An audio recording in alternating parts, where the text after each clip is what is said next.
The Mayo Experience. That Mayo Experience. That Mayo Experience. That Mayo Experience.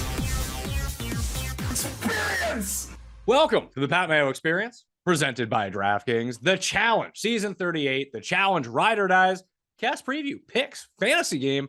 We got it all going on. To help me break this all down, it's usually just Rob McIntyre, the purveyor of the Custy Awards, but I wanted to bring on his podcasting partner. Now, he does have two podcasting partners, but Trace Armstrong's on the line with me, along with Rob McIntyre. Too early for Devin, right? Challenge Chronicles? Well, either too early or he's in Tijuana or Sorrento, Italy, so he's not going to have internet connection anyways. Yeah, it's bad internet connection. Trace, welcome to the show. Thanks, man. Finally, this is exciting. Yeah, it's not that exciting. It's like really early in the morning on a weekend.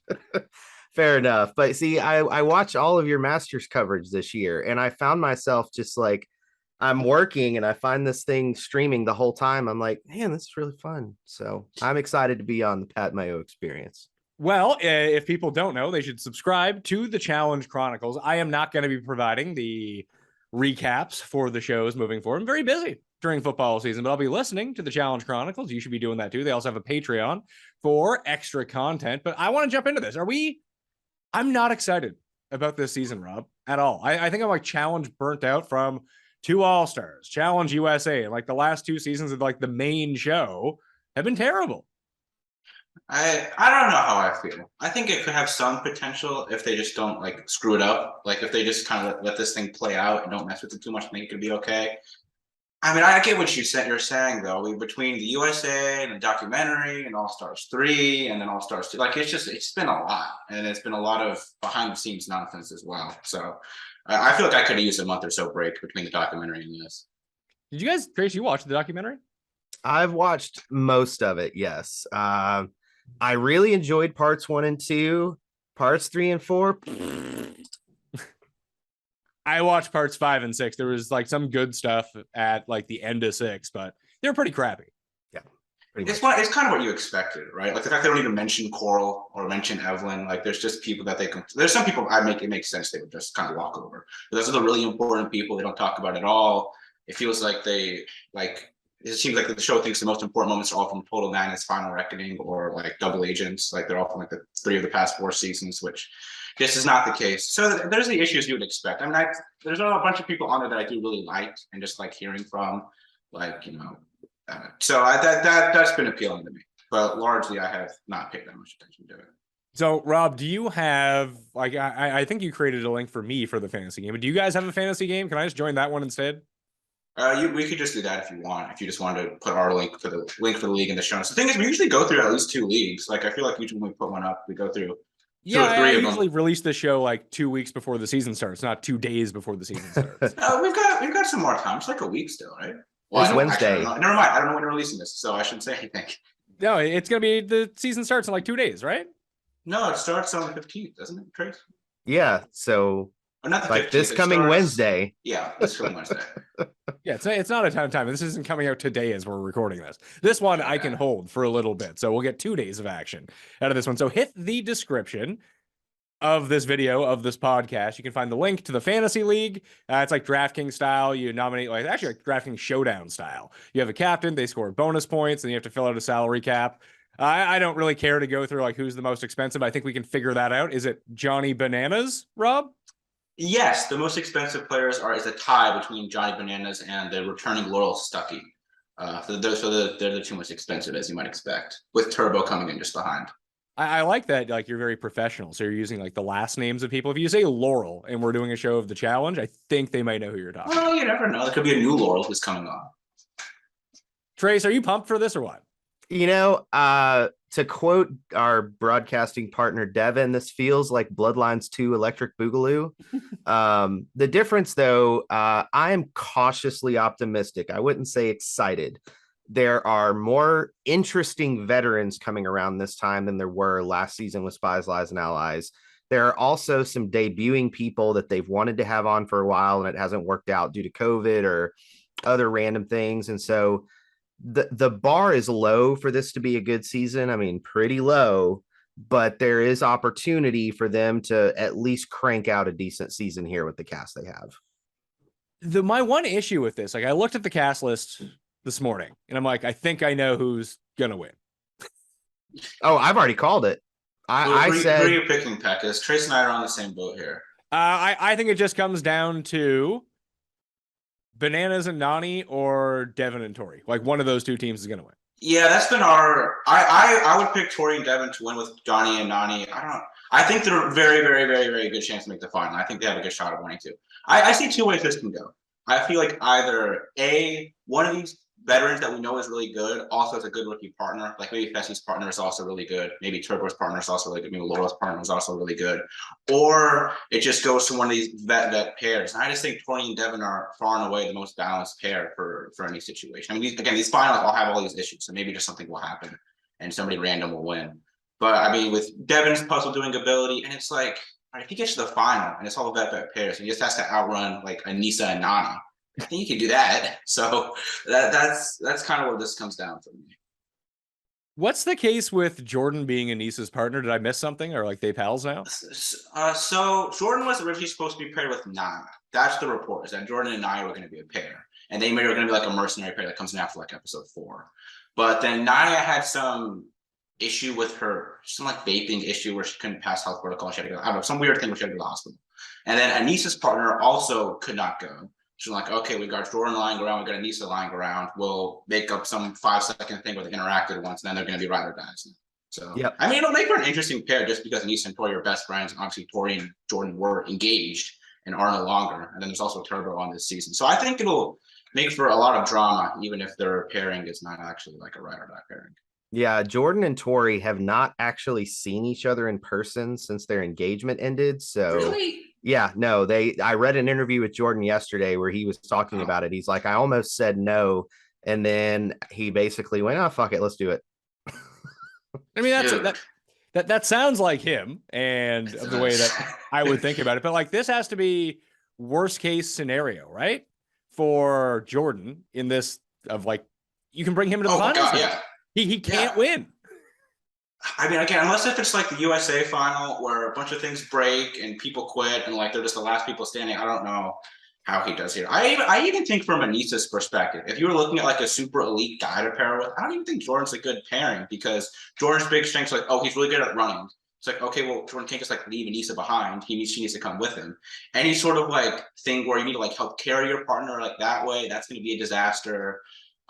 He's not great at puzzles, which would be a way for him to win a bunch of things. He's also like any agility things. Like Jordan's great at that, Anissa is not. So that's a disaster too. I mean, Trace, you've been on the bandwagon a lot. You think they're going to be able to hang around the whole season. I just have a hard time seeing Jordan and Tori just playing ball for the whole year. Like, are they just going to like hang around in the house and be chill with each other? I don't know that they'll be fully chill with each other, but I mean, you and Devin disagree with me here, but if I'm Johnny Bananas and I am one of the smartest strategic players to ever play this game, I am riding or dying with Anissa and Jordan all the way to the final, and I'm doing everything I can to protect them because you know that Anissa is not going to finish a final. So you pretty much have eliminated a team before you even start the final. So why wouldn't you do that? My thing is he's not really like done that in the past. His game plan is just typically like, okay, we're gonna take all the four or five best teams. We're all gonna work together. We probably have some off-screen deal that people don't know about on TV, and we're just gonna get to the final. One of us is gonna win. We're gonna split the money. That's what he's done. And if you look at Rivals 3 with Vincent Jenna, what he was with Evan and Kenny back in the day, that's always been his game plan. Wes is much more the player to me that would be like, okay, let's get these layups and keep them around so I can use the people to beat in the final. It's also like, I don't know, he's easy as going to be for him or anybody else to do that, really. Like, there's a lot of these pairings that have pretty solid connections on this cast. That's going to be a pretty big group.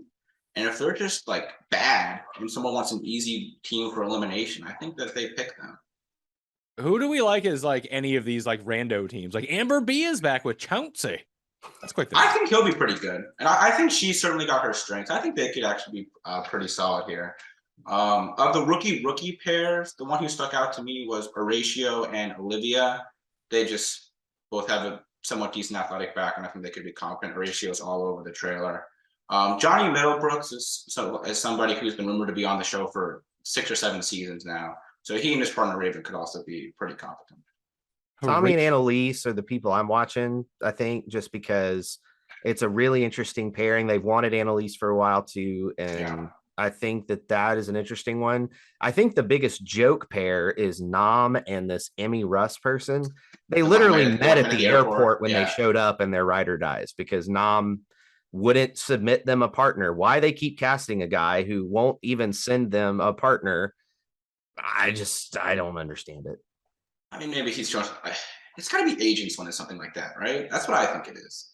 There's like some Rich Paul or Mina Raiola-esque figure who's these guys all agent, and they have a really strong connection with the show. So that's how Nam gets on. That's how Annalise has been rumored to be on the past 7 seasons. Like that's how these things get done. Okay, who is Annalise? She's from Big Brother?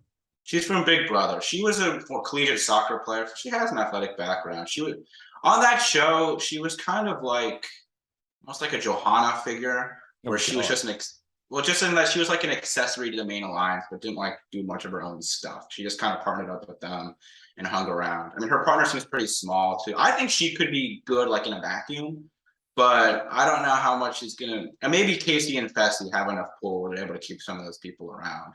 But I think they could definitely be a target. Like outside of like the vet pairs, we got Darrell and Veronica, Nani and Bananas, Anissa and Jordan. Are we calling Sam a vet? I feel like he's been in my life. He's been mentioned on screen. I think they're kind of DOA this season. Like Kayla, I know Kayla's tight with Nani supposedly, but I think Nani's got other priorities now. She doesn't know that many other people on this cast. Like her next best connection is like Veronica. We don't know what her partner is going to be up to. I'm not high on her prospects. All right, and then Devin and Tori. So it just feels like if you have a vet pair, the chances of you going to the finals are 50-50. Yeah, it's going to be interesting. What do we think happens to some of these vets that have had a lot of pull in the past, but don't have the other veteran paired with them? Like, what about Casey and her brother, or Laurel? She'll be fine. Partner? Like between, I would say Casey and Kenny. That's her brother. That's her brother. Yeah, so like they'll be fine because they'll be with Nani and Bananas, and that'll be it. And they'll ride to the final. Are Devin and Tori going to work with Bananas? Yes, I definitely think so. Yeah, I mean, 100%. All right, so those are 3 of the teams in the finals. Well, who's the 4th? Jordan and Anissa. I think Nelson and his partner are in a good spot here. Nelson and his partner? What? I mean, Nelson was not. There was not a whisper of him going into elimination last season. Nobody even brought it up. Yeah, that was last year. You got Bananas here now. He's friends with Bananas now. Okay, Bananas is friends with everybody on this cast then. No, I think he's closer with Nelson than he is like Fessy and Casey. Yeah, but he's partnered with Nani. Well, I'm just saying, like I think Nelson will be in a good position. Maybe that's just me and my biased Nelson isms, but I think he'll be in an okay spot here. He's going to be in an okay spot. So the way you have to think about Nelson is he's not going to be part of the core alliance, but if he is part of the core alliance, he's the team at the bottom of the core alliance. And Nuries is going to have to do the impossible. Rob, Statman, how many challenges dailies in a row has Nelson lost? I think it's 31. Yeah, he lost in a row now. Like, yeah, it's like, been since Vendettas. He's not going to have an ability to have power at any point. So like, I just think that's bad luck. A lot of it. I mean, he's like was a team seasons for part of last season, and he can't buy one. Or he's just bad at them. I always forgot your captain excuses. Like, oh, it's just bad luck. 31 in a row. I mean, I just think it's just a lot of look. So some of it's certainly his own fault, but I think there's a lot of like random chance that's also gone against Nelson's way. But then it's crazy. He makes a final last season. He's in like a team season prep. You can't stumble into a win somewhere. No, it's very much that same perspective of if you flip the other side of. I like captain excuses, by the way, Pat. I'm going to remember that one. Anissa finds a way to win daily missions every season, and she's arguably one of the worst physical competitors on the show right now. I think Anissa just has really strong strengths and weaknesses, and her weaknesses prevent her from doing anything in the final. Yeah, like I would want her there. What do we know anything about Turbo's partner or why Turbo is back? I mean, I think he's back. It's been getting. He's such an interesting situation because he's one of those people like, oh, he's like rumored to not be allowed on the show anymore because there's an altercation with production, and then of course he comes back on. Trace, you have like this inside info. Is anyone actually banned from the challenge? The answer to that is no. There is no official bans on anyone on the challenge. Now, what there is they put people in timeout for a while. And if you are a marketable person that they feel is worth coming back, they will find a way to bring you back. And a lot of the reason really just comes down to how much bad PR do you want? But there's no one that's really banned from the show. They just try not to call attention to certain people unless they feel like they can make some money on them. And it's also like I would assume when they're casting somebody, they look at, okay, what's the pros and cons of casting any individual cast members? If you have this dark stuff in your past, like Camilla, for example, that's going to come up in the cons section. Usually that's going to outweigh any sort of pros they're bringing to the table compared to everybody else they can bring. And I suppose with Turbo that he's kind of past that point. I mean, he's a really interesting one to watch for me because like if his partner's good, I mean, they could be dominant in missions and eliminations. And we haven't seen him in elimination. I assume he'd be very good in elimination. He won the hardest final history of the show. Like, but it's also just, I mean, you would assume that they're going to be doing everything they can to get him out of that. Yeah, and really, to answer the rest of your question, Pat, the other thing that you really have to look at is really not logic when it comes to why you wouldn't cast certain people. It's really more is how loud is Twitter going to be in outrage about it? Yeah, but does anyone actually care about that? I don't, but there are people that make decisions that do. I don't know if I agree with that. I think that they are influenced by like social media pushback. But you got to remember, these people who are like, I don't know, getting all triggered on social media are not a large majority of the audience. They're just weirdos. It's also like that sphere is so small and it can seem very vociferous and powerful if you're in it. But like, I mean, if you look at the actual number of people who watch the show compared to the people who are like on Challenge Twitter or Challenge Reddit or whatever, it's very small. Like, it's not a big majority. Most of I feel like I know people who like watch the show and it's just like, oh, it's like on in the background. Like, they're not like on Twitter stuff checking. They don't even know who half these people are. So I think that gets somewhat overblown as a factor in their decision. Like, I think a lot of it's when they don't want to bring many people, cast members on, it's how are they going to affect our product while we're filming it? Like, are other people not going to like them being on? Are they going to have issues with production that are going to make them difficult to work with? I think that's a bigger factor than whatever's going on Twitter. Yeah, and that's why Cara Maria is not around. You know, there's two reasons why Cara Maria is not around. One, she thinks that her price tag is higher than it actually is. And two, on War of the Worlds 2, she was borderline uncooperative to work with production. She was hard to get confessionals out of. She spent the rest of the time in a bed reading a book. And production's like, you're not worth the price tag you're asking if this is how you're going to behave on the show. I think she'd be worth it now. Well, I agree with you. I think she and Polly should have been on this cast. Like, if they bring out her and Polly after episode like 5 or 6 this season, I would have been all over that. Yeah, like they missed it. Do you think they're gonna blow this out for season 40? I mean, I don't know. My thing is, I feel like you should every time you step up to bat as production, you should be trying to hit a home run. You shouldn't be like, oh, let's like. Yeah, but Rob, you think like you being guy who watches show, I know how stuff is produced. It's not how stuff's produced. I'm just saying, like, I don't see why it's like, oh, we're gonna like save our A+ product for season 40. Because that's what they'll do, because they can promote it easier. Well, like, the show might be canceled before then. If you're gonna keep bringing up B- and C+ products. This show isn't getting canceled anytime soon. Look, I know that it's been pretty borne out that the quality of the show doesn't really reflect itself in the ratings. I mean, it just doesn't matter. My thing is, like, if you're like, oh, this is like we have like these aces in the hole, like Cara and Polly and these other veterans, people like Sion need a really good format, something that actually makes sense to put on the show. If you have that, just who cares what's about it being a round number of a season? Put it out now. Like, I don't care if it's season 40, season 38, season 36 and a half. Like, just throw it out now. If they have an A+ format up their sleeve.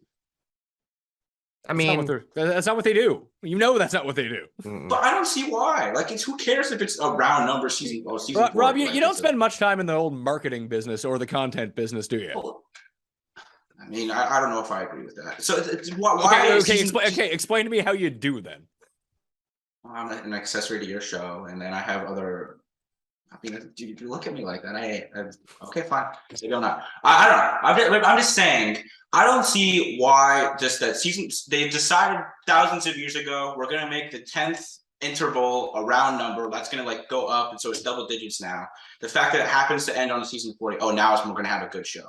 Like, what is that? What's that about? Like, if you can have the capability to put on a good show, I don't care what number season it is. And I don't see why they should either. It's just a marketing thing that, oh, we can market it as season 40. We have all these vets back. Yes. Yeah. That is exactly what they can do. And you can conserve your budget for these 2 seasons and overspend on that one. Yeah, that's a lot of it. Does it cost that much more than these? Yes. Mhm. I don't know that they do. These rookies have all these followers on Instagram, all of this cameo money. Like, I mean, if they bring on these vets, some of them are just like sitting around at home. I don't know if that costs that much. You Well, really it have no does. idea, do you? It really does cost that much because you have to entice these people who are sitting at home. You have to make the dollar figure you offer them worth their while to show up. Why are they able to get some of the hard to get vets on All Stars? Because they only have to film for 4 weeks. You know, if you are going to like, I'm Challenge super fan. Okay. I've been a fan of this show since day one.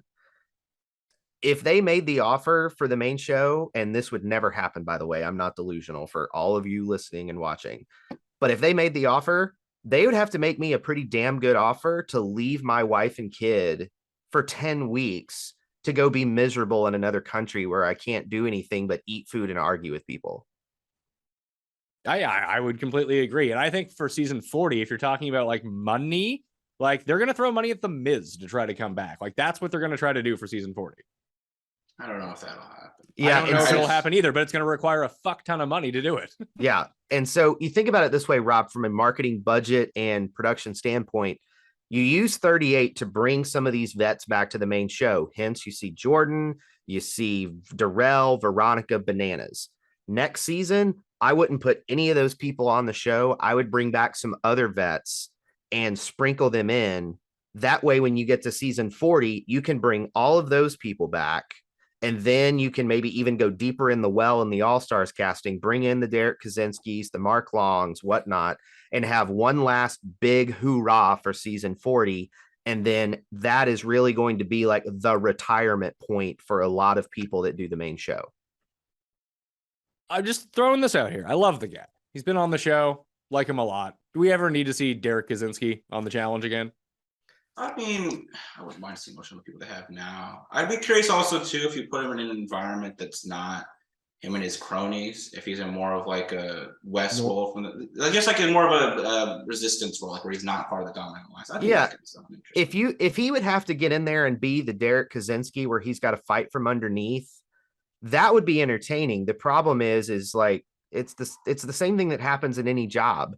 You start out hungry because you're at the bottom. But once you become the top of the social pyramid, you're less hungry. And so you're not as entertaining as you were when you started on the show. And that's not his fault. That's just the natural evolution. It's a once in a lifetime character like a Johnny Bananas or a Wes that can be at the top of the food chain and still make it entertaining and fighting from underneath. And I mean, I think one of the issues they've run into is I feel like casting that a lot of it's how they all blend together. Not necessarily how good any individual cast member is. And the way they've casted all these seasons, it's just like, okay, 80% of these people are going to work together. They're going to just continue to throw in the other 20%. And there's a very clear food chain that's very predictable throughout the season, which I think is a lot of the issue. Do you think Fessie's partner is going to be any good? Yeah, I think she'll be good. She seemed like she's in good shape. He looked pretty thin, like not thin like that. Like he just looks trim. Like he's like cut some weight. It was like put a bit more cardio in. Like you remember how Zach came on like Final Reckoning, and he was just cut compared to before, where he was a little bit too big for some finals. Seems like Fessie's been on that diet, so I think if she's good, they're a very strong threat to win. Yeah, when Zach was on Free Agents and he cramped up, it's because he was too large. He had too much muscle, and then he did come back, trimmed down a little bit. I think Turbo's screwed here, and I think Turbo's screwed because Jordan's with Anissa. If Jordan wasn't with Anissa, everyone would go after Jordan to knock him out. But since he's with Anissa, they're just going to go after Turbo to knock him out. Yeah, I mean that's true because he's just such clear public enemy number one, right? Like he doesn't know all the people he worked with on previous seasons, none of them are on. There's no Paulie, no Theo, no Connor, no Wes, no Hunter. I mean, Nani, but Nani's also like I don't know. Casey's an exception, but I feel like Nani's not the type that like, oh, I have these people and I'm gonna like go over everybody else's goals to keep them around. Like Nani is, I think, going to be. She's got like half the cast she's best friends with apparently. So I don't know where he's going to fall on that priority list. And it's also like if her group of friends like wants to do something and Turbo happens to be the recipient of that, it's going to have to get voted in at some point. So I don't know how much she'll be able to stick out her neck for him. Yeah, I think the other public enemy number one is Laurel. Like I don't feel like she's going to be long for this world. I think her one ally is Johnny Bananas. Laurel off the show is this super sweet, nice person. On the show, she becomes like this robo Terminator type person who just tries to run over everybody, including her political allies. And I just don't see this season playing out well for her. I can see that. I just feel like all we know about Turbo at this point, whether people like him, don't like him, I don't think that matters. The one thing that sticks with him is that he's going to win the final if he gets there. Yeah, if his partner's yeah. like, if his partner's capable, that's good enough. and it's a type of thing where it's like his partner's either A, capable, and then you really have to get them out, or B, not that capable, and then well, we might as well put them in elimination anyways and get rid of them. Like, right? Yeah. So I think he's in a very tough position. I mean, I think he'll actually score a lot of points while he's on. Like, I think he's combative enough where he'll be on TV if he's in a fighting position. It'll be interesting too if he is thrown in a couple of times to actually see him in elimination. We haven't seen that yet. The 2 times he was on. So I'm happy. I'm very happy to actually cast him again. I didn't think they would. It seemed like the only World of Worlds 1 rookie that they want to bring back is Josh, who's not on this season. They tried really hard to get him on this and it didn't work out. So, yeah. But Turbo, he has the ability with his just freakish athletic ability. He could put his partner in the Bananas backpack and run the final. Like, that's how strong he is. So him being public enemy number 1 is 100% spot on. And then, yeah, I won't go into psychoanalyzing the trailer. I floated this on our show. I don't know how you feel about psychoanalyzing trailers. I think that you can glean some of it. I mean, which one did you watch? I don't think I watched the second one, but the first super one, trailer. Yeah, the only one that I saw, just it led off with Nani. Like, this entire season is being built to Nani winning. Whether she wins or not, I don't know, but she's going to come close. She'll come close. The casting directors were like, what's the best way we can get Devin, Anissa, or Nani a win? Right? Like, that's what they were doing. Did they care about getting Anissa? Who cares about getting Anissa? They totally do. She was on the GOAT set. They 100% do. She was on the Greatest of All Time segment. She's hosting the podcast. She's been like every season for the past 4 seasons. She's not hosting the podcast anymore, though. Temporarily, because she was filming when they were doing the recent episodes. That podcast is bad, by the way. It's really bad. With Tori and Anissa? Yeah. I mean, that shouldn't be surprising. It's got good production, but it's an MTV production, so it is. I think you have to look at it for like. I feel like watching that podcast, kind of like watching state media from like Yeah, why would you ever want to watch that? Well, it's interesting to hear how they spin things to me, like like how and sometimes they will actually like reveal stuff that happened on the show that like they probably don't want them to talk about, but like that's where we found out that like on the Spotlights and Allies final, production member pointed Kyle and Tori in the wrong direction, so they like ended up on the bottom of this cliff instead of running the final correctly when they were ahead. So you do get interesting stuff out of that sometimes. Kyle and Tori would have beat CT and Casey to the safes had they not been pointed the wrong direction. So it's very much, I mean, that could also be Tori's spin. So you have to take all that kind of stuff with a grain of salt, but I believe it. I've watched the last 3 finals. It's a shit show. They don't know what the hell they're doing half the time. Watching that Challenge USA final, I still don't know that anyone legitimately won other than Danny. Yeah, I mean, I actually like that season. I thought it was pretty good. Oh, I quite did. I enjoyed Challenge USA. I thought it was actually really good for what it was. Yeah. So the last few seasons have been really good. Like All Stars 3 was really good till the final, and the final was fine actually. Like I don't mind. All Stars 3 was fine. Yeah. I think that final compared to the rest of them is significantly better. What's that? Yep. The All Stars 3 final compared to like USA or All Stars 2 is worlds better. Yeah, like especially if you don't have. Do we need to try to kill everyone in the final? No. It's also like, I mean, like with the USA one, like there's like this stuff where it's like, oh, they weren't telling them what clothes to wear, so they're all like freezing their hands off. Like that's not what we want. I don't want to like see who wins based on who picks the right gloves to wear in a final, right? Like that's not compelling to me. So to me, just like I wouldn't just do like the Rivals 2 final again. Like just do that because that seems doable for them, and it's not going to end up with people dead. That is the gold standard of finals is Rivals 2. Yeah, for not outrageous finals. And it made a lot of sense because you had everything, like the Ruins final was very much in the same vein too, where it was all in one place and you had to like run around the outside. The War of the Worlds 1 was kind of the same way. It's just you had to run 28 miles or something insane. I mean, and that one, the problem with that one is just that they didn't like did the one winner thing that they did all the time, which they also killed them. They did. They did also kill them. I mean, Georgia was literally like, almost comatose state. It seemed like when they brought her out on that ambulance. If they feel sorry enough for the cast that they start hooking them up to IVs going to a new checkpoint, you've gone too far. watching that final is like, remember in the middle of that final, Hunter and Ninja do the elimination with like the tires behind the truck.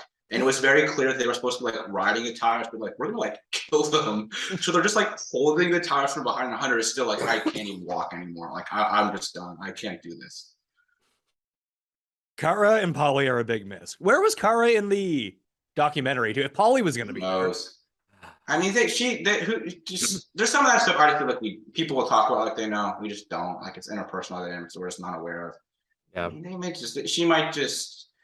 I think that they both have different standard. If I was to guess, I would assume Kara is like, if I'm going to come back on for the documentary, I want to come back on in full. Like, I want to be on the documentary, on to the next season.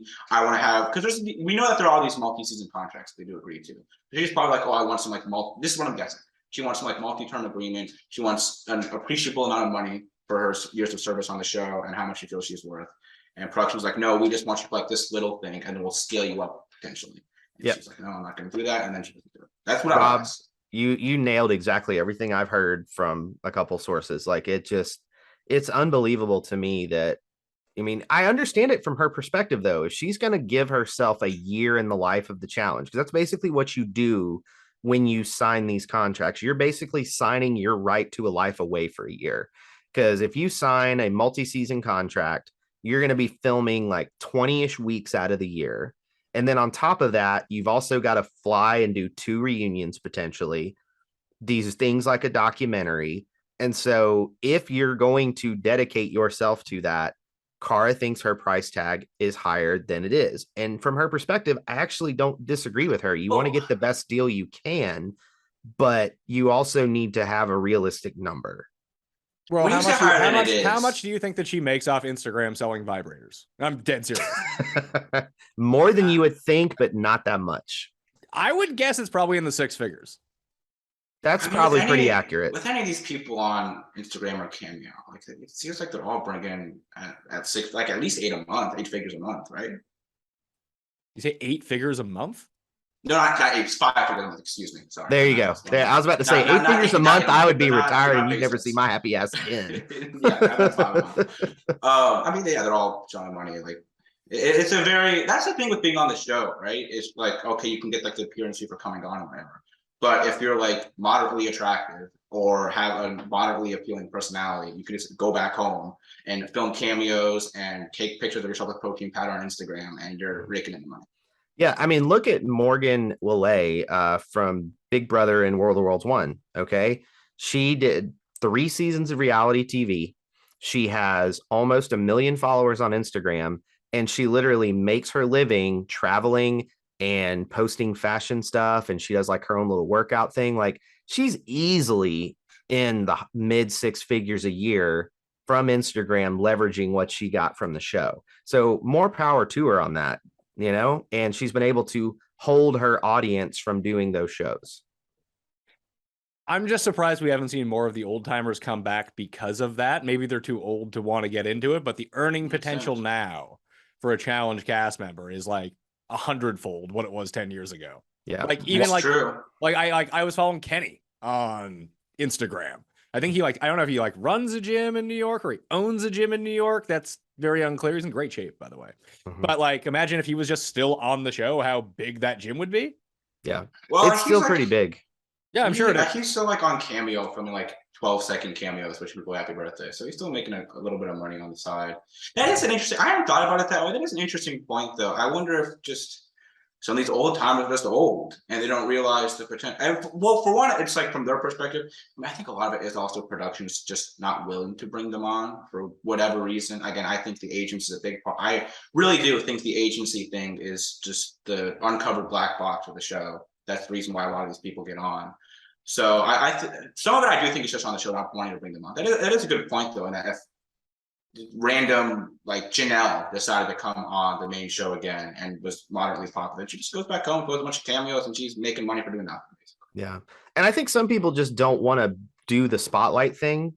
You know, I think a lot of these cast members, they've been away from reality TV long enough. They're like, in Janelle's case, she's like a nurse or a physician's assistant or something. But she was going to do this season. She was, but she turned it down because she couldn't make filming dates work. She was supposed to be Banana's partner. Like Bananas had 2 other partners before he eventually wound up with Nani. It was Janelle and then Emily Schramm was remembered. Emily Schramm was the other one. That's fair. That's why they didn't do it. Is they were like, this just isn't fair. If it's Banana, we're just handing Bananas a check if she's his partner. I mean, the thing is with like designing these finals, I don't think anyone's like a guarantee. Now you see, you always say that, Rob. Like there's a reason that this won 7 times. Well, but I mean, he won a lot of those when the finals were for one a little bit different. The cast. Okay, then why does CT different. win every time now?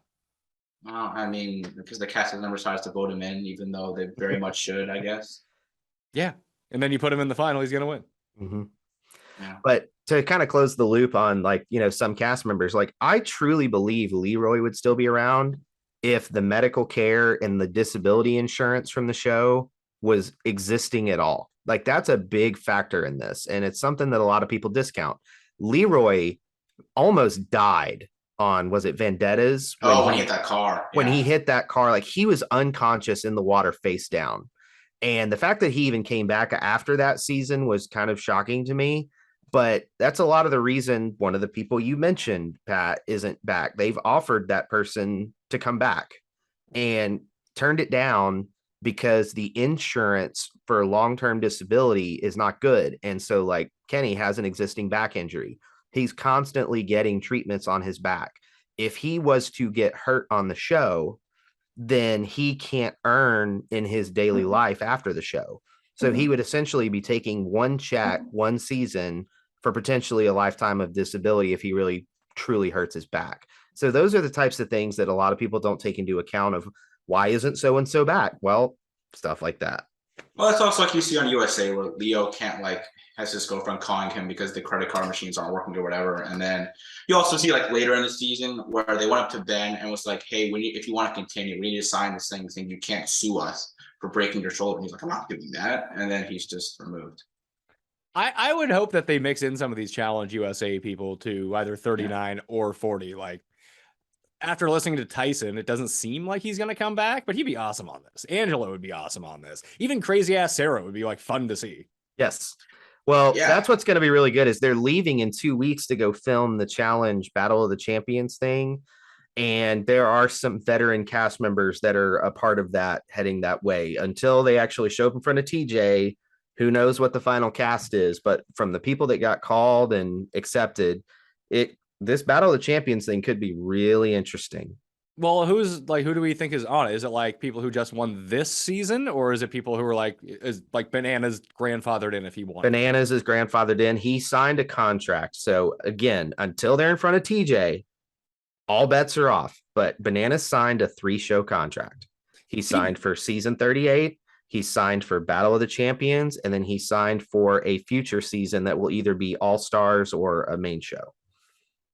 So this is the end of him, really. After this 3 deal, maybe he does All Stars, and that's it. You never know. Anissa's 44, and she's still doing the show. If she can do it, but it's not like Anissa's printing money outside the show. Bananas is. Yeah, but I mean, I think look, if he ever wants to come on, he could be 49. And hear West and say, but I feel like eventually, you're just like, I can't take this anymore. I mean, you say that. I think you do that, and you say that for 2 or 3 years, and then eventually you're like sitting around at home, watching old seasons again, thinking about how much money you could make to just go on the show and have an agreement with your friends and make the final and stuff. You see the losers they cast for the show. They're like, oh, these people are clueless. They don't know what they're doing. I can easily come back on and still win this. Yeah, I think you come back. Like West was on the bench for a while and then came back for a couple seasons in a row. Did well on a lot of them. I think that's what happens. This will sound so cheesy, but it's really love of the game for Bananas and West at this point. That's really what it is. Wes and Bananas did a podcast recently, and Wes brought up the point of, they lose money coming on the challenge unless they win. That is how much money they earn outside the show. So it's strictly love of the game. And also, I think in their case, they ain't coming on unless they have a strong suspicion they could win. That's really what it boils down to. Like we've seen this with Wes before. Battle of the Seasons. Wes shows up episode 1, sees who his partners are, sees the layout of the game, and he's like, you know what? I'm just going to take a dive here on this elimination and go home. I don't think he had much of a choice to take a dive in that No. hole against Easy. Well, yeah, I mean that the show ended up. You got Danny, Melinda, and Lacey, recently divorced.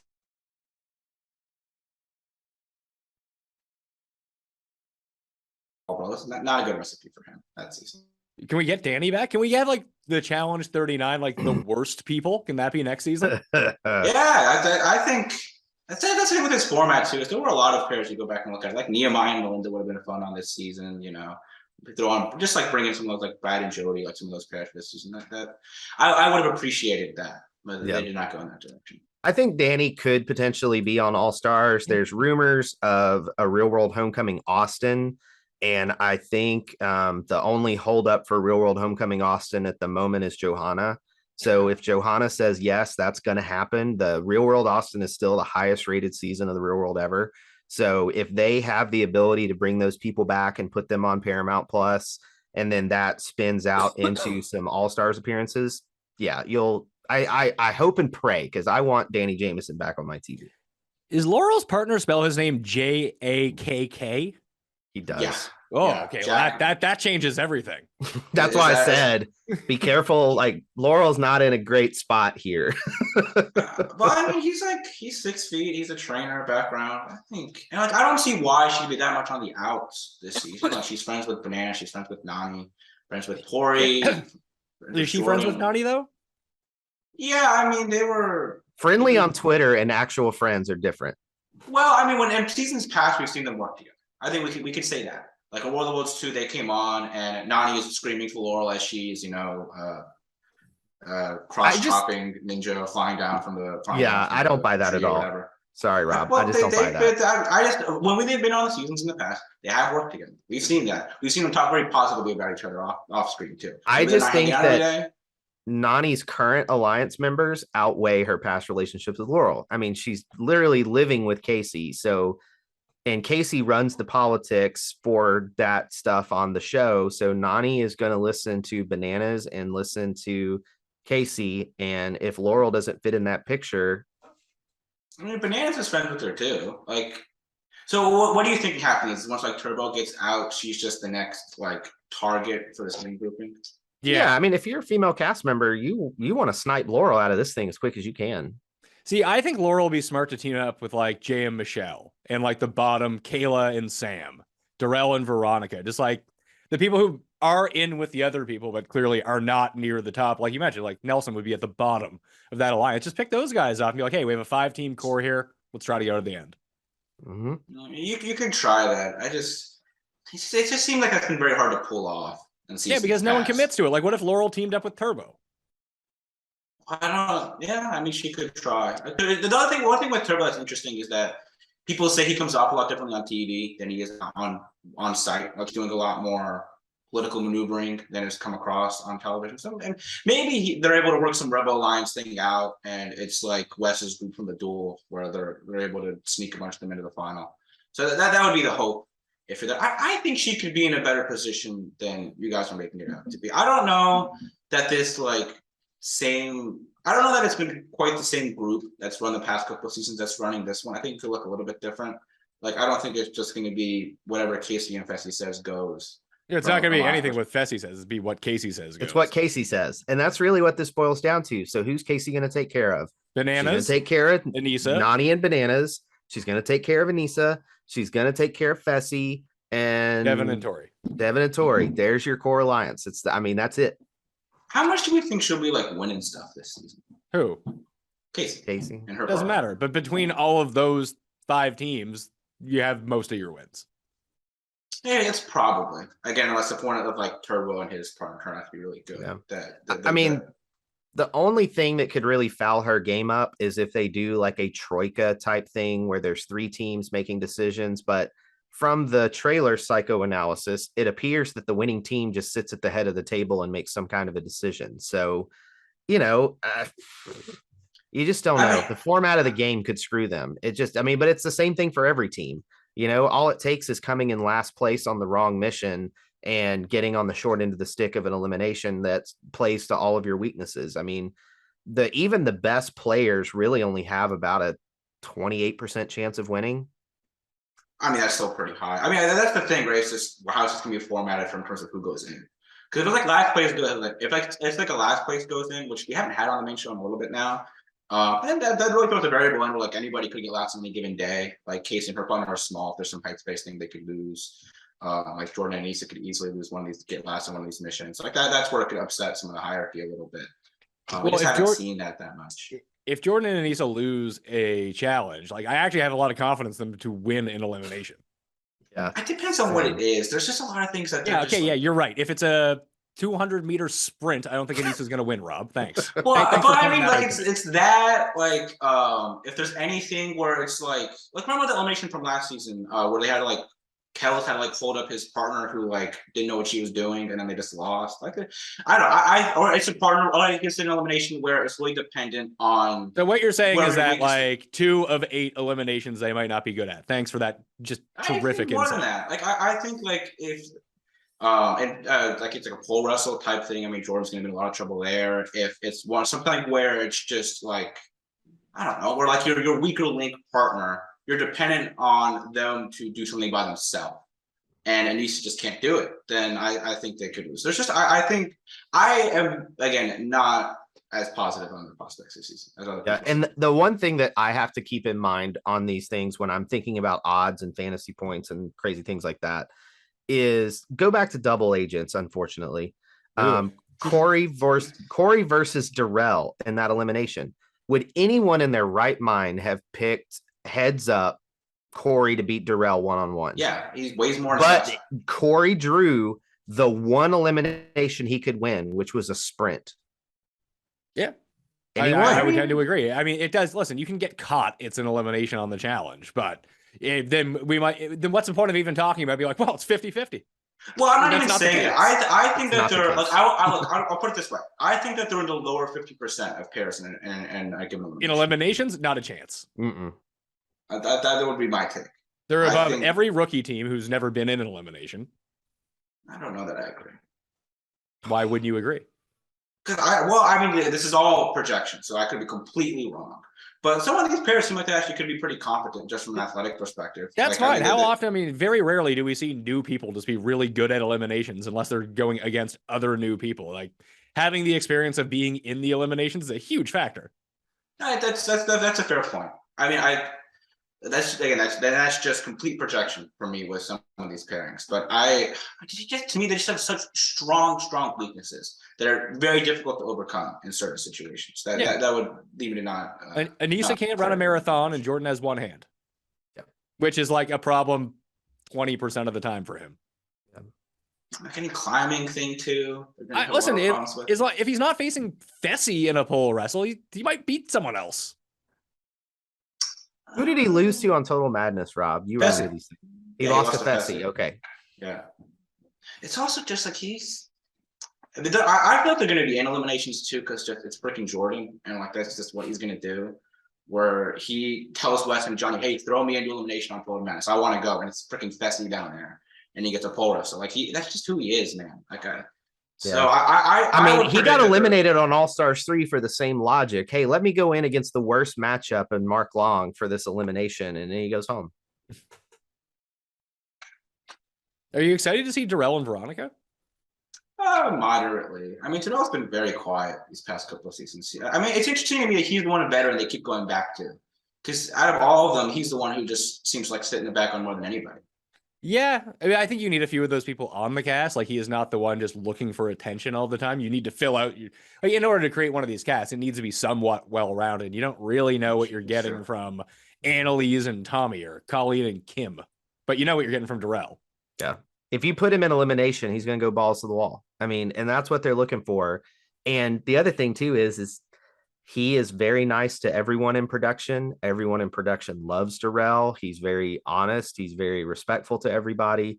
So when you act that way towards production, your chances of getting cast again keep going up. So, and he's a veteran and they know what they're getting with him. So it's a great casting perspective. They weren't even supposed to be there. If Anissa's partner and Jordan's partner don't have medical issues, Darrell and Veronica ain't there. That's they replaced what would have been Jordan and Naya. Oh, okay. Could they win? What's that? Could they win? No. Well, like if it's the final is the two of them. Yeah, Bananas okay, and yeah, Nani. Rob, you're right. If it's Jordan and Anissa Well, against look at Darrell these and Veronica, pairs. Bananas and Nani, but Bananas like got Breaks his paralyzed leg. halfway through. Sure. I think they could just beat Bananas and Nani straight up. Like I'm not confident in Nani's ability to run a final. I mean, but you look at these pairs and like there's none that are standouts. This is not like Rivals 3 where it's like Johnny and Sarah and everybody else is trash. Or even World Wars 1 where I felt like we had 10 or 11 amazing pairs. Like I don't think that any of these pairs. Like if you put any of these pairs in like any other like male female season, it feels like none of them would be like that great. Like they would be worse than most of the best pairs on Nexus 2, worse than most pairs, but best pairs on World of Wars 1, even worse than most like best double agents pairs. There's just no one to me, again, unless like one of these rookies who's paired with a vet is really good. There's just no one that sticks out to me as that good. Yeah, Well- and that's why Tori and Devin are the easy chalk Yeah. picks to win the season Yeah. because all Devin has to do is run on the treadmill every day and they're fine for a final. Like Tori's got physical, she's decent at puzzles, Devin's amazing at puzzles. So as long as Devin gets his cardio in shape and they make the final, it's really hard to pick against him. I mean, Nani ran a final with Leroy and still came in last place. Like Leroy and Bananas, I know is a little different, but I just Bananas is going to really have to get her to a point with her cardio to really make a difference to win this final. Yeah. So are they the prohibitive second favorite? Probably. But if they're going head to head with Tori and Devin, I'm picking Tori and Devin every time. Well, the way to look at it is Devin, weirdly enough, in that pairing, cardio wise, Devin needs to be better than Anissa, Nani, and Veronica. Yeah. What we've talked Right? about. Like, well, Like he that's doesn't need to really- be better than Bananas or No. Darrell or Jordan because No. Tori. You're yeah. only as strong as your weakest link. And that's the thing. Like they are probably the most balanced team on the show this season. And so if you're picking anyone other than Bananas and Nani or Tori and Devin, I would love to hear your logic because that's how it's going to play out. If Well, Jay and Michelle could get there, I feel like they'd be really good at a final. Yeah. There's just no They are chance. They get so there. screwed. It's They just are that they so don't have the screwed. connections. And also small is the other thing. By the way, Michelle, super babe. Just throwing that out there. I like Michelle a lot. Happy she's on her. This is a season for me. Kayla, Running a final, Michelle, maybe final type thing. Amber B. It's pretty good. Yeah, I think that's another pairing too. I think could actually be pretty good. We'll see where Amber B stands in the Big Brother Alliance, which is a storyline every second. Not show. in it is the answer. People don't like her. Yeah. They really don't. The other cast members for whatever reason. But like if her partner is good, I mean, this is a bit of a different mix of people. Maybe it's just a blend of people she gets along better with. Probably not. I think but- people just have visceral reactions to her. Like they just don't like her. Yeah, that doesn't come across. It's not like maybe there's just stuff happening we don't see, but it doesn't come across on TV. She does anything that Well, you deserves can, that much animus. you can really edit it to make it look like anything you want. Like I'm sure. No, yeah, it's true. I'm sure Kara wasn't like the world's most awful person on World of the Worlds too, but that was the edit she got. See, I think it's crazy watching that season back, and there's some confessionals where very clearly they like took a different confessional and put it into what she was saying, to, like make her sound worse for whatever reason. Mhm. She really pissed off a lot of people that season in production, like just majorly pissed them off. See, it's funny because although Paulie seems like an absolute moron, he seems like he'd be easy to work with. Like he'd be really gung ho to like do what production said. Oh, he's happy. Like if this will make me on TV more, I'm all about it. Yeah. Like, whatever, Yeah. whatever I need to do to like produce a product, I'm all about that. And the other thing too is people forget Paulie is a challenge super fan, like grew up loving and watching the show. And it's like his dream to win the show. Like he legitimately wants to win, not just for the money. Like he wants to put his name on the challenge trophy as a winner. And that's another reason why I'm like, please bring him back. Like we've talked about this before on our show. If you're going to get cast on the show, you have to fall into one of three buckets. Otherwise, you're a waste of time to be cast. Number one, you have to have a legit chance to win. Like you have to be a good enough competitor that you have a legitimate shot to win. Number two, you either have to have like a dynamic personality that makes people want to watch you on television. There is a beauty factor, a personality factor.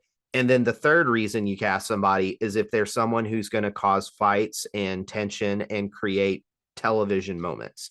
If you don't fit into one of those three buckets, you don't belong on this show, period. I think it's like Paulie, I think checks all three of those boxes pretty clearly. Exactly. That's why you cast him. It's just I'm really interested to see. That's one of the things from the show I'm more curious about. Like, what actually happened that caused his downfall from the show? Is it just Cara didn't want to had issues with production, and so then they didn't go on anymore? Because all the rumors are just that there was some nexus of veteran cast members that held a lot of weight that just did not want to be on the show. I mean, that can happen. That happened to CT for years, that the cast didn't want him on, and he wasn't on. Yeah, no, that's very much on the table. So it is disappointing to me. And I think they're kind of a lesson, like, because after World War II, everyone was like, oh, I don't want Paulie and Cara again. I hate them. They can't be back on TV because everyone just watches the show and just takes everything the show says 100% honest. Well, he and Cara were supposed to be on Total Madness. Like, they were there. They were supposed to go. They were getting ready to leave. And then Paulie enjoyed some substances and went on social media and started threatening Bananas and a couple other senior members of the cast on a social media post. I don't think he was being serious, but it gave them enough ammunition to tell production he can't come. Like, that's not happening. For me, it's just also like, you need villains on TV, right? Like, I agree. You can't have everybody just be like an angel character, and it's just this we're all has get been along the problem time. with the show. You mentioned the Twitter stuff earlier, and I think that you, Rank, and I talked about this last time when we were doing All Stars 3, Rob. And Trace, I want to get you to weigh in on it. Like, yeah, Dee was an idiot on Instagram. Good. People can hate her if she's on. Like, aren't these supposed to be like, I love watching shows. Like, do you watch Bravo at all? All these people are horrible. Yeah. And I think that this is just a change in culture now. And it's not just in the challenge, but just in the world now. Like, people go on social media and want to find a reason to get offended and to get some play and retweets. And the reality is if you create a show where there is no villain, especially in reality TV, by the way, you really need a villain. Like, you need you need to give reason for rooting for a character. Like, if you're a production and you want Nany to win a challenge or lose a challenge at the last second, you want to create a villain that she's going head to head with, because it makes the audience invested in Nany winning, because you don't want this person to win. And if Nany doesn't win and the villain does, then that creates interest. It drives the story. It gives them something to build around. If you go back and look at Spies, Lies, and Allies, it's a villainless show. It's a vacation club alliance that is running the thing. There's no contention. There's nothing. It just puddles through the season and nothing happens. Nothing. Literally nothing. My thing is like, somebody can be a villain on TV and not be like an actual trash person in real life. Yeah, like exactly. Yeah, like, you can have somebody be on and be antagonistic and say quote unquote mean things in their confessionals and drive storylines, but they don't have to actually like be awful in real life. Like, I don't know Paulie personally, but like, I mean, I just saying, like, feels like with the way they moved casting of the show, they're all casting from this one bucket of group alliance, and then they're all like the heroes of the show. And like, having some rookie who's going to be out in 3 episodes is not a compelling villain. Typically. Yeah, and we've talked about this too. Like, look at the character arc of CT on the show. Like, look at him as a character and not the person CT. He started out as the mangy, rough, hot guy coming from Paris. And then he's on the Inferno. He just doesn't give a fuck. Like, he's just sitting there going, yeah, I want to vote you in because I think you suck. And then you get to the villain CT, where he's beating up Adam. He's punching Davis. Like, just one of the most hated people on the show for a while from a villain standpoint. And then he comes to Rivals and he's more of a tweener. He's trying to go through his redemption arc, and his own partner saying, I'm waiting for the real CT to come out. And then it starts the redemption arc, and now he's been on his retirement tour. Like, that is one of the great things about the challenge, is you get to follow these people and see the evolution of their on-screen character as they go through the show. It makes the show interesting. Guess what? We've not really seen a character arc out of anyone since Nelson and Paulie. Yeah. That's it. And like, all of the people that you just talked about, be it all the biggest stars of this show, like I said, be it CT, Bananas, Wes, whoever it is, if their seasons had run in now time, they would never be allowed back on the show again. Mm-mm. Yeah, like, I mean, Bananas after the island would be like in jail, essentially. Yeah. Yeah. Buy it on our site, by the way. Our tribute to the island. It's That was interesting such too. a bad season. So Never bad. forget it's the not- island. Never it's not forget. bad. I do have a question though. Did Nani get her teeth done again? Because they look a lot better. Oh, did she? I didn't even. She's notice got that what in I call the trailer. chicklets now. No, but she had them like Kyle had. Yeah. It seemed like they Mhm. both got them, like they went back and got like smaller versions and they look way more normal. They do. Interesting. Okay, I've not looked. I'll look for that next time it's on. I feel like after the British people came on the show, they had a really good veneers guy that they've been showing everybody else to now. Somewhere in London somewhere. I worked with someone who like I worked with her. She got a job at a much bigger company on air hosting, and they like made her get veneers. They made her get veneers. But they were like, I if you want believe the it. job, this is available to you.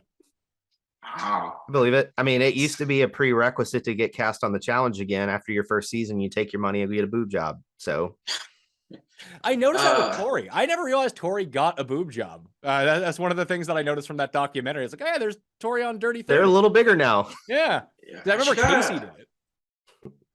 Casey, Weston Casey, right? Yeah, Casey Cooper. Yeah. Yeah. She came third on Fresh Meat. Yep. Yeah. And then I mean, Warner she was, you know, proudly bragged about the fact on the first episode of Gauntlet 3 that she took her fresh meat money and got boobs. So, I mean, she talked about on the reunion where one was named Wes, one was named Darrell. that's right. I miss those days of the show where it was lighthearted and fun like that. Yeah, like I mean, I've brought this up to you guys a bunch of times. That I think that's what I miss about the show and why I've really enjoyed All Stars so much is that Mhm. they seem like they're having fun. Well, it just also gives them a rounded personality for each cast member, right? If you see them like not, I mean, to me, honestly, I think as much as there's issues with the format, as much as there's issues with the cast, as much as issues with just production generally, I think that maybe the big issue for me is just how to like what they choose to air of the show and how they edit it together. Like it feels like we spend like 12 minutes of the show like watching people stare at iPads before they vote people into elimination, or like in just like little interstitial cuts of like them like walking to and from things. I don't care about that. I don't need to have the show built to me like it's Mission Impossible. Like I would just so much rather have that time spent on spending time with actual cast members. And like the fact they don't do like a should have shown show anymore. Like just we're missing those types of things. Well, Yeah. the shit they should have shown show is, hey, here, cancel our entire cast, please. Yeah, Well, especially it these doesn't have days. to be. I mean, but it would be. You can air the things that are not going to actually get people like Yeah, but that's not removed fun. from society. That's not fun at all. They have things. I actively watch reality TV to see horrible people act like idiots. Like that's what I'm doing. That's why I like it. Yeah, For it's sure. I mean, they do have the should have shown now. Should have shown chat. Oh my gosh, the shit they should have shown show now. It's just not actually clips. It's just It's kind not of talking fun. about things that happen on the season that are not going to be aired, which is unfathomable. Yeah. And last thing here about casting too, like I've coined a term. I call them smackers. That is what we've gotten with a lot of these rookies is they are social media actors. They come on the challenge because they've got an agent. They've got someone working the phones for them. They've never seen the show. They don't care.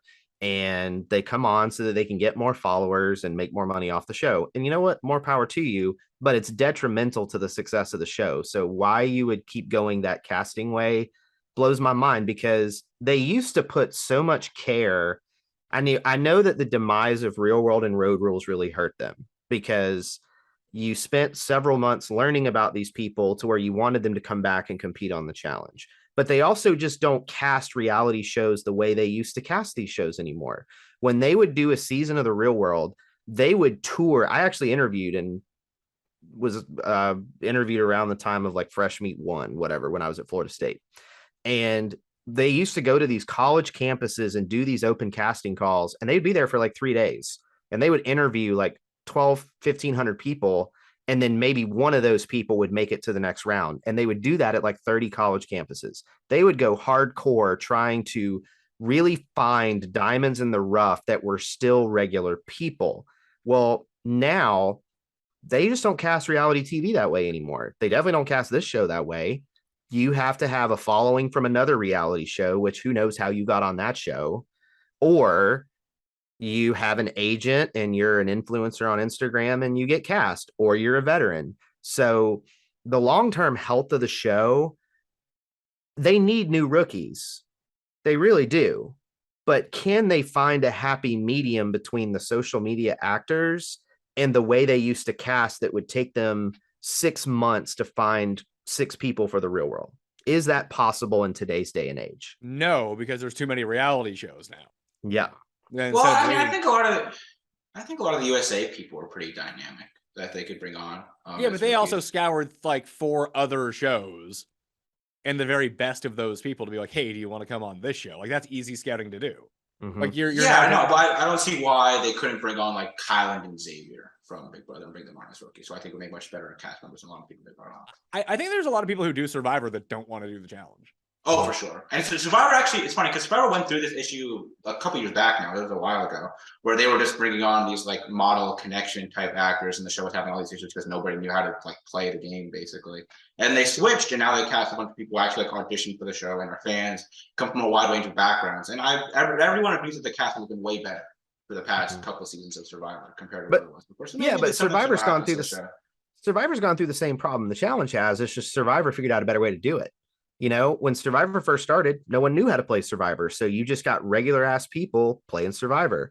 And then as fans of the show started watching and getting cast, it got a little more cutthroat. And then they veered off to the model phase, and the show wasn't very good. And now they've come back around to where, hey, let's just cast interesting people and let's just manipulate the game in a way that forces them to play harder. And it's working. Like, seasons 40 through now have been largely really good because they got away from the model casting and they went away from like, oh, we've got to do brains versus beauty versus bronze or millennials versus Gen X. Like, no, just throw some regular ass people that have a cool story and then design an interesting game that forces them to play hard. Can we get millennials versus Gen X versus Gen Z, and we can have Rob on the show as a Gen Z? Yeah, I'll go. I don't think we got enough rice. I think that would be okay. On Survivor or the challenge? Survivor. Just you complaining the entire time? Oh no, I am very good in a crisis situation. Oh yeah, I'm sure you are, Rob. Yeah, I keep a very level head. Oh, I know we're getting off the rails, but the one thing that I wish Survivor would do is the all nonsense season. Just bring on every hothead nutcase and throw them all on an island and watch it explode. Like, who is please. the guy who was essentially like a fake professional wrestler? Johnny Fairplay? Was that the guy? Johnny Fairplay? Yeah, from Pro Islands. Well, they had an actual professional wrestler on a couple years back. He became a professional wrestler later. He did Hulk Hogan's championship celebrity wrestling or something. Well, didn't he also get like his jaw broken by Danny Bonaducci at like some event? Yeah, he did a show with Danny Bonaducci. You're it didn't end well. No, that was yeah. But you get your Johnny Fairplays, bring in Philip from Stealth R Us, bring in Coach, bring in Russell Hands again. Like, just throw all these nonsense crazy people on an island and watch them destroy each other, because it would be some of the most entertaining reality television ever. It is funny how much of a better job they seem to have done with casting rookies, at least compared to the challenge. When the challenge cast people logically have already been on reality shows, so you'd figure they could scout them from the show and see what they did, and then they could bring on like actual good cast members who know what they're doing versus just random people. I think this has a lot to do with why the Challenge USA exists, to get it onto CBS, because Survivor is just such a bigger show than the Challenge. Like, the pool of people who know what that show is that would want to be on it is just, it's a vast pool, where with the Challenge it's not that big. Like, the Challenge is okay, like, yeah, like on cable in the 18 to 49 demo, some of the time it does really well. That's great and everything. I'm sure they love that, but like in the overall scope of how many people watch the Challenge versus Amazing Race or Survivor or whatever it is, like, how many more viewers did Challenge USA get than any other season of the Challenge? Oh, significantly. Like, and it's funny too, because like I have people know like my relationship to the show, and they're like, oh, the Challenge is on CBS, but it was on MTV. It's like, no, it's on CBS. Or it's on MTV usually. It's on CBS now, and like people actually like were aware of it and stuff. And you think about it, like if you just mention the show as offhand to somebody you're gonna shoot, I would expect most people I talk to know what Survivor or Amazing Race is. Most people I talk to don't know what the Challenge is. So that is a pretty significant distinction. Rob, can you rank the babes? Top 3 babes on this season? I don't know if I only have names in front of me. I don't have pictures. Let's see. I do very much enjoy Michelle. So I'm a big Michelle fan. So I'm very happy she's back on this season. So I'm going to go Kayla, Amber B, Michelle, top 3. Tori right after that. I don't know any of the new people. Michelle and Tori. I've always been it's funny because I feel like Tori had like her moment in the sun as like the darling of the show on World of Worlds 2, where everyone loved Tori. Everyone was all about Tori. Yeah, but she's a big after phony. that, She's just a phony. I don't know that like I agree with that necessarily. I think that like my thing is like I feel like if you are an authentic personality, and I've never met her. I don't know what her actual thing is. But if you're actually somebody who is authentic and you are a unique personality as well, like Pat, how many people think Tim is putting on an act? Oh, a ton. Well, yeah, exactly, right? Because it's like if somebody's that crazy or is that out there, appears to be doing things for attention that much, it must not actually be real. So for her, I've never met her, but I think a lot of what comes off as attention seeking may just be who she actually is, and that's just how it appears on TV. Tori reminds me of someone I went to college with. Like, I would never date them, but they were really fun to go to the bar and drink beer with because you never knew what they were going to do. She just seems overly produced at this point. Yeah, I mean, now she's certainly become like she hosted the podcast. She's very much a sure, but I mean, she and Anissa, this is their job. Like, literally, like if you go to Anissa's LinkedIn page, her job says Bunham Murray contractor. But that is what her work history is. Anissa is produced too. Maybe it's just Tori's a terrible actress and like Anissa's better at it. Yeah.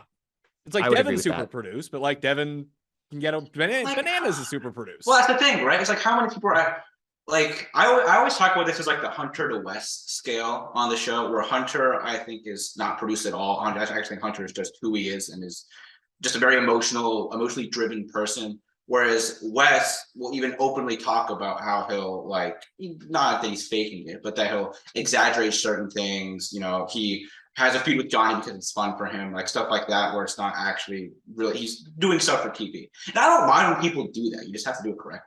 I think that's the issue that I have with Tori. It's just every time that she tries to do it, it's like, oh, I see what you're doing here. Like there's no mystery to it whatsoever. Yeah. Well, a lot of it, you have to think of it in a pro wrestling analogy of all things. The best professional wrestling characters are the real person with the volume turned up to 11. Except for The Undertaker. Except for The Undertaker. That's not his real personality. But it's the same way with Johnny Bananas. You know what? Johnny Bananas is a loud dick. And in real life, that number is probably like a 4. And on the challenge, he just dials that up to 11. You know, Wes in real life is a scheming, manipulative business guy who's really smart. But because he's trying to make money in his business, he probably dials that to about a 5. But on the show, he's going to turn that up and down at his leisure, depending on the situation he's in. And those make the best reality TV characters. It's like, that is really who they are. But when the camera light goes on, they turn that up to 11. Let's make our picks. Top 3. I'm going to go Devin, Tori, Bananas, Nani, and Casey and Kenny. I feel like we're all gonna have the same number 1 here, which is, you know, I would like some differentiation, but that's what I actually think. So I would also go Tori and Devin number 1. I just think they're the most balanced team. When they get to the final, I actually think Devin's probably better at puzzles than basically anybody else on his cast, and then he just has to outrun Anissa and Nani and Veronica and whoever else happens to be there. So I think he can very much do that. So they would be my kind of clear number 1. Number 2. I think Bananas and Nani. You just said 3 teams, Rob. You said they have to beat these 2 teams. So those are picks 2 and 3. No, I was just saying I said more than 2. I said Anissa, Veronica, and Nani. It doesn't need to take 20 minutes. It just asked you to pick 3 teams. Okay, fine. I was trying to add some extra content. I'll just say it's not extra content. We know what you're thinking. Pat and I have kids we have to get to, man. Let's roll it. I apologize.